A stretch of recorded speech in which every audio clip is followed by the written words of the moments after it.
Hey everyone, this is Athletes and Antiquities, and in today's video, we're going to be talking about price momentum and mob mentality in the Pokemon hobby.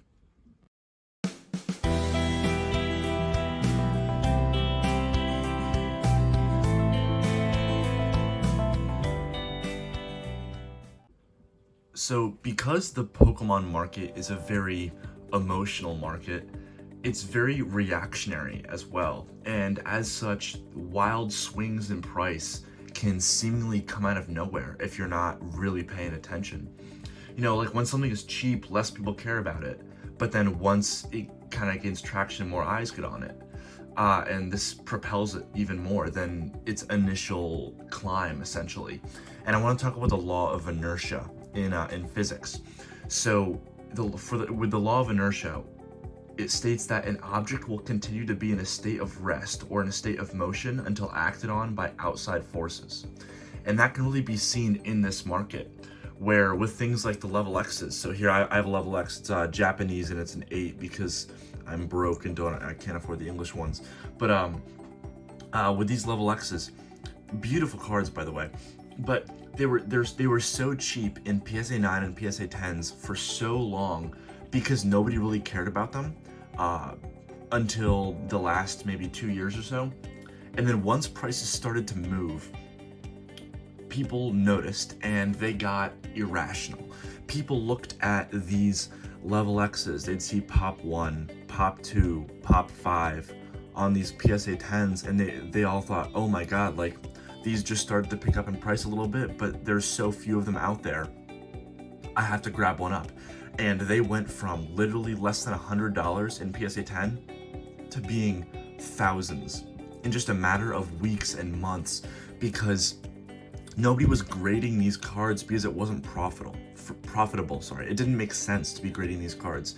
If you grade a Floatzel level X for, you know, the card cost you $4 at the time, and you grade it for 10, you're in it for 15, and they were selling in a 9 for like 20, and in a 10 for like 40 or 50, but they were hard to get in 10s, so the risk reward ratio was bad, so nobody was sending them in. So people would say, oh my god, that level X was pop 5, I have to buy it, and then it just shot up in value, and everyone said, oh well, now it makes sense to grade this card, I can make money off this now. So everyone started sending in their level X's, and the pops are still fairly low compared to like WotC or Modern, but they're much higher than they were before, and now there is a supply that can satiate part of the demand, a much larger portion than before. So prices have absolutely crashed. It's not because it's a bad card, but people just got so irrational due to this inertia. Like once things got in motion, it just stayed in motion until this external force of much more demand, much more supply was able to come out and reach that demand. And we saw that with a bunch of other things too, with like those old like the card ass vending cards, all of these like non-TCG cards with very interesting like Sugimori art and stuff like that. A lot of these kind of cards came into popularity in the past few years, and they just shot up in price. Like same with like the Topps Chrome here. I forgot I had this one here. Topps Chrome as well went crazy.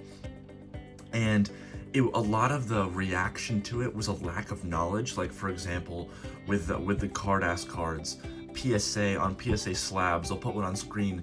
It has a copyright date or has a print date on those cards of like 1995, when the Pokemon IP, it wasn't even trademarked until 1996, so it was obviously not printed in 1995, just there was a year on that stamp, so everyone thought, oh my god, these cards are so old, they predate first edition, they predate Japanese base, they must be a stonk, and like people just got irrational.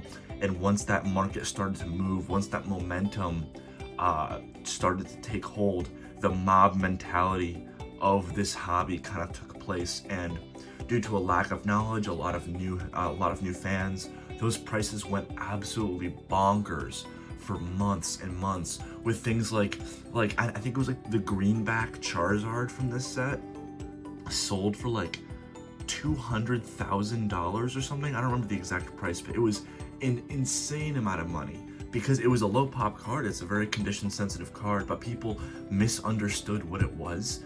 And since then, that card is now worth like 30K. So it's still a very valuable card, but it crashed like 80% just because of this lack of awareness and this mob mentality about what's cool, what's popular, what should be valuable, and it kind of just ignored the supply and demand of the market essentially. So these kind of things happen a lot in any sort of like a collectible market. Anything where people are very emotional, they have emotional attachment to a specific card. It's hard to like, you can't really, I made a video about it earlier, but you can't really like find a market value of a card, so, or an item, so it's very hard to price it. So if a card that doesn't appear very often on the market gets priced high and someone buys it, then someone says, oh my god, that's a rare item and it sold for this, it's going to keep on going up, I need to pay more for that, or I need to buy the next one, whatever the price comes out as, and then they end up paying way more, and it just fuels the fire. Like, I have an example with this. I promise I'm not trying to shill it. I just want to talk about it. So I have this, and it's a very rare pre-constructed deck of Charizard EX, but it's very hard to price because there's not a lot of price history. So when you're trying to put something on eBay, it's very hard to figure out where to put that price. And as a seller, if you're looking for something like this, not saying you have to buy it by any means, like go out of your way to buy something like this, but if you are looking for an item that has a very low price history, or very, very sparse price history, it's quite difficult to pinpoint a good price, and that can cause this mixture of like FOMO and momentum of a previous sale did this and there's nothing else on eBay, so if someone else lists one for twice as high, and if you don't want to miss out on the item, so you pay it, and it just kind of creates this snowball. So when you're buying this kind of stuff that's very, very exclusive, very low pop, like what it was with the Level X's early on, you have to be very careful, because you can very easily fall into a trap of just paying for what's available, but not necessarily where the market's gonna settle it at. Because if something's on eBay at $1,000 for 6 months, it might not be worth that much, and so you might want to hold off on that and wait for either a new item to list or them to realize that and drop down the price, stuff like that. So that was basically all I wanted to talk about today. Quick video, but yeah, what do you guys think about that?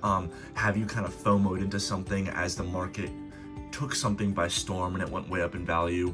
Were you on the other end of that? Did you sell into that market, and how did you identify that? I'd love to hear about it, but yeah, thanks.